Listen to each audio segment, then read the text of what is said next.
할렐루야. 네, 오늘도 예배 자리에 나오신 여러분을 주님의 이름으로 환영합니다. 한 주 동안 또 고생 많으셨습니다. 이 시간을 통해서 여러분이 충전하는 시간이 되었으면 좋겠습니다. 네, 주님의 사랑, 주님의 말씀, 주님께서 주시는 위로를 충전해 주시기를, 또 충전 받아서 또 우리 살아야 되잖아요, 그렇죠?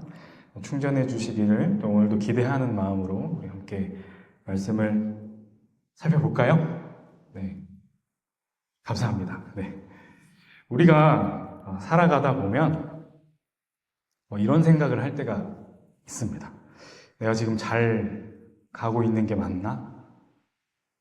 잘하고 있는 게 맞나? 지금 선택한 이 선택이 맞는 건가? 이런 생각들. 그러니까 특별히 어떤 중요한 결정을 앞두고서는 이런 고민을 더 많이 하겠죠. 근데 우리가 이런 고민을 왜 할까요? 왜 할까요? 더 나은 삶을 원하기 때문입니다. 당연히 그렇겠죠. 그러니까 더 나은 방향을 선택하고 싶고 더 나은 결과를 가져오고 싶기 때문에 우리가 신중하게, 진지하게 이런 고민을 하는 겁니다. 시험 치는 것 같아요. 꼭 시험 치는 것 같습니다. 우리 삶이 시험지가 되는 겁니다. 답안을 지금 써야 되는데 지금 그 답이 1번인지 2번인지 3번인지 4번인지 우리는 알 수가 없습니다. 뭐가 정답인지. 그렇지만 우리가 그 정답을 알고 싶어 하는 거죠. 그래서 막 애를 씁니다. 그 답을 찾기 위해서. 여러 가지 막 방법들을 찾아보고 내가 이렇게도 해보고 저렇게도 해보고 그러다가 어느 순간 다른 사람을 또 쳐다보기도 합니다. 그래서 잘하고 있는 것 같이 보이는 다른 사람들을 우리가 바라보기 시작합니다. 그래서 저 사람은 참 형통해 보이고 성공적인 삶을 살고 있는 것 같아 보입니다. 좀 잘 나가고 있는 사람을 봤을 때 그게 정답인 것 같아요. 그 사람은 참 별로 애쓰지도 않는 것 같은데 참 잘 나갑니다. 근데 나는 굉장히 열심히 했는데 최선을 다했는데 왜 이 모양일까? 오늘 본문이 이 73편이 이 질문과 똑같은 질문을 합니다. 우리 한 절 말씀만 읽었지만 이 73편이 한 묶음의 시이거든요. 이 시는 아삽이라는 사람이 썼습니다. 이 아삽이 어떤 사람이냐면 다윗 시대에 성전 찬양대를 이끌던 사람입니다. 그러니까 예배를 책임지던 사람. 그러니까 하나님 앞에 매일 서는 사람. 믿음의 사람인 거죠. 근데 그 사람이 이 시를 이렇게 시작을 합니다. 하나님이 참으로 이스라엘 중 마음이 정결한 자에게 선하시도다. 하나님이 참으로 선하시다. 신앙의 고백을 하고 있는 거죠. 근데 이 고백에 바로 다음에 2절 말씀에서 전혀 다른 이야기를 꺼냅니다. 나는 거의 실족할 뻔하였고 나의 걸음이 미끄러질 뻔하였다. 그러니까 미끄러질 뻔했다. 그러니까 넘어질 뻔했다는 거예요. 이 신앙을 잃어버릴 뻔했다는 겁니다. 그러니까 온 백성의 예배를 책임지던 그 믿음의 사람. 근데 그 사람이 지금 내 믿음이 흔들린 적이 있다. 이렇게 말하고 있는 겁니다. 뭐 때문에 흔들렸을까요? 뭐 때문에 흔들렸냐면 그가 신앙이 없는 사람들 그리고 거기에 더 나아가서 악한 사람들을 봤더니 너무 잘 살고 있는 거예요. 형통합니다. 고통도 없고요. 심지어 교만해도 잘 살아갑니다. 아무 문제 없이. 근데 자신의 모습을 봤더니 지금 매일 하나님 앞에 서고 이 마음을 지키려고 하고 정결하게 살려고 애썼는데 그 현실은 고난 가운데 있는 거예요. 그래서 아삽은 이렇게 얘기를 합니다. 13절 말씀에서. 내가 진실로 내 마음을 깨끗하게 하며 내 손을 씻어 무죄하다 한 것이 헛되도다. 헛되도다. 내가 헛되이 내 마음을 깨끗하게 하고 내 손을 씻었구나. 내가 헛되이 손을 씻었구나. 내가 지금 헛된 짓을 한 건가? 잘하고 있는 거 맞나? 내가 믿음을 가지고 열심을 다 했는데 달라지는 것은 없고 아무것도 해결되지 않는 것 같습니다. 저 사람은 아무렇게나 막 사는 것 같은데 잘 나갑니다. 그걸 봤을 때 허탈함. 그 자리에서 아삽의 마음이 무너지기 시작합니다. 근데 이 무너지고 있는 자신의 상태, 자신의 마음을 아삽은 그 누구에게도 말하지 못했습니다. 내가 만일 이렇게 말하였더라면 주의 아들들의 세대를 배반하였으리이다. 그러니까 이런 말을 꺼냈다가는 하나님의 백성을 배반하는 것 같았다는 거예요. 그러니까 아삽은 이 예배를 책임지는 사람이었기 때문에, 이 믿음의 공동체를 이끄는 사람이었기 때문에 차마 그 말을 하지 못했던 겁니다. 만약에 제가 막 믿음이 흔들려요. 확신이 없습니다. 제가 지금 그런 상태라고 했을 때, 제가 그런 상태라고 얘기하는 것도 쉽지 않겠지만, 만약에 그걸 얘기를 했다고 생각을 해보면, 제가 여기서 지금 하고 있는 얘기들이 하나님의 말씀을 분명히 전하고 있는 건데, 과연 설득력이 있을까요? 여러분들한테 와 닿겠습니까? 지금 헤매고 있는 사람이 막 얘기를 하고 있는데, 그 말을 어떻게 꺼내겠어요? 아삽이 그걸 알았던 겁니다. 그래서 아삽은 혼자 삭혔습니다. 혼자 마음을 삭혔습니다. 혼자 고민하고 혼자 생각했어요. 16절 말씀에 기록되어 있습니다. 내가 어떻게 이것을 알까요? 생각하였더니 그것이 내게 심한 고통이 되었도다. 알려고 할수록 너무 힘들었다는 겁니다. 생각하면 할수록 더 어려워졌습니다. 답이 안 나오는 거예요. 도무지 이해가 안 되니까. 근데 이거는 논리로 풀리는 일이 아닙니다. 논리적으로 따져서 될 일이 아닌 거예요. 가끔 그런 얘기들 듣잖아요. 아니, 어떻게 하나님 이런 어려움을 우리에게 주십니까? 하나님 계신 거 맞습니까? 이런 질문들 하는 사람도 있죠. 실질적인 어려움을 겪으면서. 논리로 해결되는 일이 아닙니다. 근데 이 답이 없는 그 상황 중에 아삽에게 한 가지 일이 일어납니다. 17절 말씀입니다. 하나님이 성소에 들어갈 때까지는 그들의 종말을 내가 깨닫지 못하였도다. 하나님의 성소에 들어갔을 때 그들의 종말을 내가 깨닫게 됐다는 거죠. 반대로 하나님의 성소에 들어갔을 때 알게 된 겁니다. 성소에 갔다는 거예요. 성소에. 이거는 오늘날 그냥 교회 가는 거랑 교회 오는 거랑은 조금 다른 의미입니다. 그러니까 성소는 이미 하나님이 임재해 계신 곳으로 여겨졌거든요. 하나님이 거기 계신다. 이렇게 생각을 했습니다. 오늘날로 생각하면 우리가 기도가 될 수도 있고, 아니면 말씀을 보는 걸 수도 있고, 아니면 지금 이 자리에서 드리는 예배가 될 수도 있습니다. 그러니까 이 장소의 개념을 말하는 게 아니라 하나님을 만났다라는 걸 얘기를 하는 겁니다. 그러니까 아삽이 하나님을 만났다는 거예요. 하나님 만났다. 그 순간에 흐름이 달라집니다. 그러니까 아삽이 바라보고 비교했던 그 악인들의 결말이 보이기 시작합니다. 형통해 보였던 그 삶의 끝이 보입니다. 18절, 19절 말씀입니다. 주께서 참으로 그들을 미끄러운 곳에 두시며 파멸에 던지시니 그들이 어찌하여 그리 갑자기 황폐되었는가 놀랄 정도로 그들은 전멸하였나이다. 그러니까 형통해 보였던 그 삶이 결국에 어디로 가는지가 지금 보이는 겁니다. 끝이 없을 것 같았던 그 번영은 언제든지 미끄러질 수 있는, 한순간에 무너질 수 있는 지푸라기 같은 것이라는 사실을 아삽이 깨닫게 된 겁니다. 근데 여기서 끝나는 게 아닙니다. 다른 사람들이 보이는 것뿐만 아니라 자기 자신의 모습이 보이기 시작합니다. 내가 이같이 우매하고 무지함이 주 앞에 짐승이구나. 그러니까 하나님 앞에 서고 보니까 내가 얼마나 작은지를 알게 됐다는 겁니다. 내가 얼마나 작은 존재인지를 깨닫게 됐다는 거예요. 그러니까 그동안 가지고 있던 질문이 하나님 앞에 서는 순간 그 질문 자체가 너무도 작아진 거죠. 악인의 형통과 이 하나님께서 주시는 그 복을 같은 선상에서 비교하고 있었다는 것 자체가 내가 지금 얼마나 좁게 보고 있었던 것인가를 알게 된 겁니다. 그리고 그 깨달음은 이 아삽의 고백을 180도 바꿔버립니다. 23절 말씀입니다. 내가 항상 주와 함께하니 주께서 내 오른손을 붙드셨나이다. 내가 항상 주님과 함께 할 수 있었습니다. 이렇게 고백을 합니다.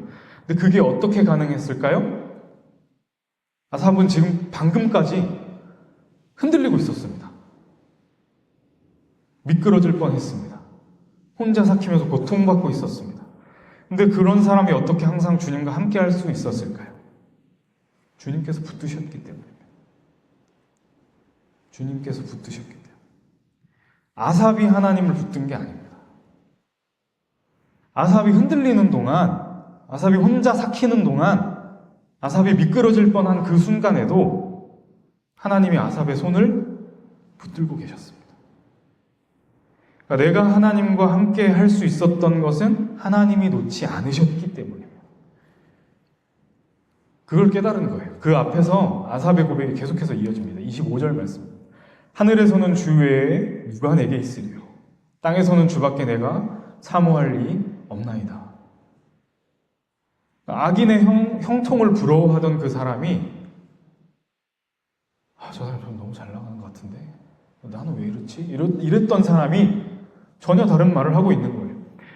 하늘에서도 땅에서도 주님밖에 사모할 이가 없다. 체념해버리거나 포기해서 하는 얘기가 아닙니다. 원하는 것 자체가 바뀐 거예요. 가치관이 달라진 겁니다. 세계관이 달라진 겁니다. 내 삶을 해석하는 그 삶의 해석 자체가 달라진 겁니다. 그리고 아삽이 이 시를 이렇게 마무리합니다. 28절입니다. 하나님과 가까이함이 내게 복이라. 하나님과 가까이함이 내게 복이라. 하나님 곁에 있는 건 그게 복입니다. 하나님 곁에 있는 건 그게 정답입니다. 우리에게는 하나님이 정답이라는 거예요. 그 누구보다 제가 이걸 경험하면서 살아가는 사람입니다.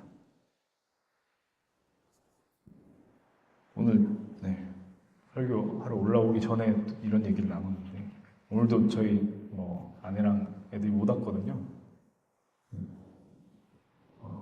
이벤트가 너무 많네요. 이렇게 얘기를 했는데 이 목회자가 참 하나님과 가까운 사람이어야 하고 하나님의 사람이라고 하면 모든 게 참 형통하고 문제가 없어야 하고 문제가 생겼다가도 다 해결되어야만 할 것 같잖아요. 근데 제 삶에는 해결하지 못한 문제투성입니다. 물론 여러분도 각자가 여러 가지 어려움들을 겪으시겠지만요. 그래서 간혹 이런 기도를 하기도 합니다. 하나님, 제가 주님께서 부르셔서 목회자로 살아가고 있는데 이 상황들, 이 어려움들 해결이 안 되면 하나님 손에 아닌가요? 현실적으로 해결 불가능한 이것들을 하나님께서 해결해 주시는 걸 보여주시면 하나님이 살아계신다는 걸 사람들에게 보여주기가 너무 좋은 거 아닌가요? 이런 기도를 할 때가 있습니다. 근데 이거를 드라마틱하게 해결해 주지 않으세요. 오래됐습니다. 그냥 어디 이렇게 인도하시는 하나님이 계시더라라고 얘기하기도 어려울 만큼 저는 알죠. 저랑 저희 가정만 알 수 있을 만큼 하나님이 나 여기 있다 이렇게 말씀해 주시는 정도로 이렇게 또 인도해 주시더라고요. 근데 이렇게 돌이켜보면 그것 자체가 복이더라고요.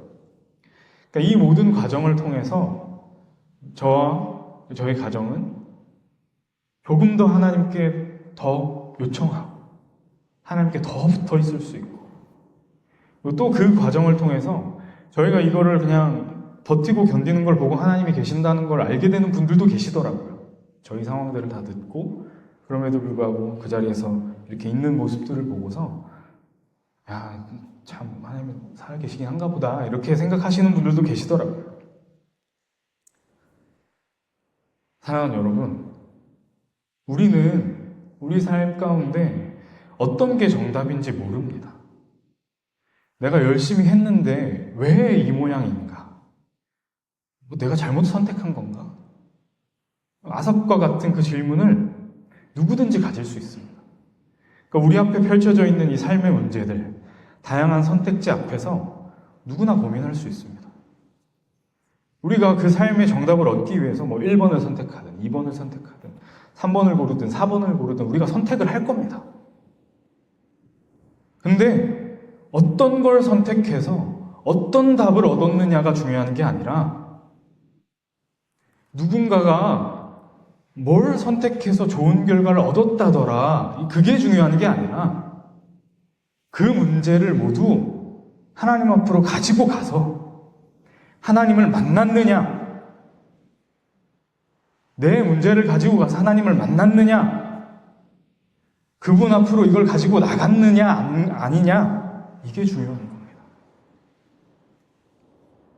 그러니까 우리 인생의 이 현실적인 문제들, 그걸 해결하는 그 해답을 찾는 게 정답이 아니라 하나님이 정답입니다. 설령 이 현실적인 문제가 해결되지 않는다고 하더라도 하나님이 정답입니다.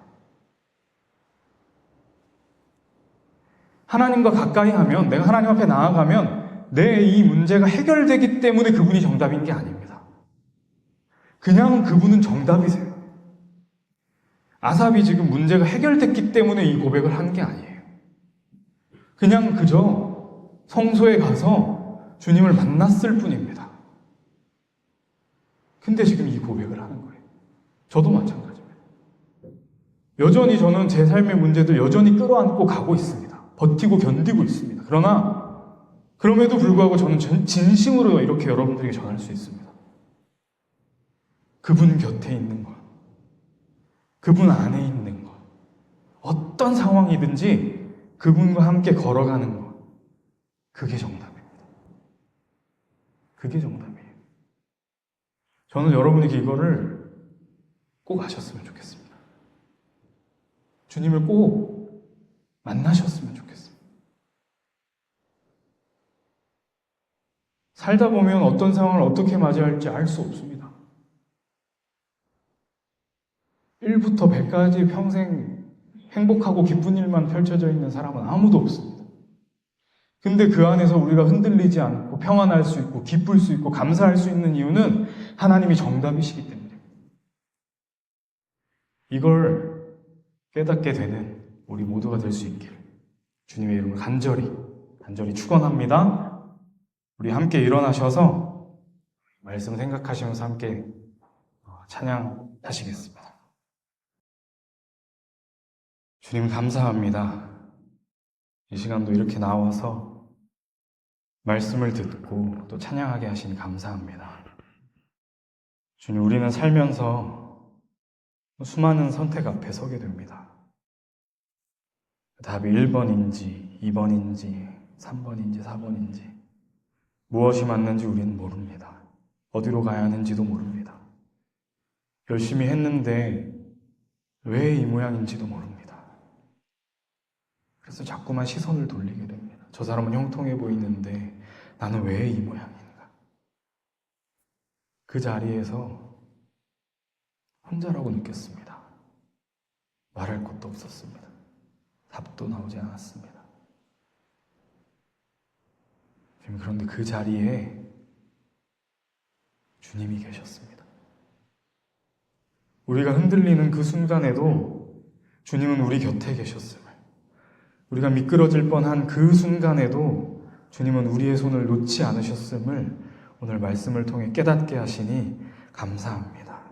주님, 문제가 해결되어서가 아닙니다. 형통해서가 아닙니다. 주님 곁에 있는 것이 복입니다. 주님 곁에 있는 것이 정답입니다. 이 고백이 우리의 고백이 되기를 소망합니다. 오늘 이 자리를 떠나 또 삶의 자리로 나아가서도 이 고백이 그 자리에서도 우리의 고백이 되기를 소망합니다. 흔들릴 때마다 주님 앞으로 나아오게 하시고 우리 앞에 펼쳐져 있는 어떤 선택 앞에서도 가장 먼저 주님의 손을 붙드는 우리 모두가 되게 하여 주시옵소서.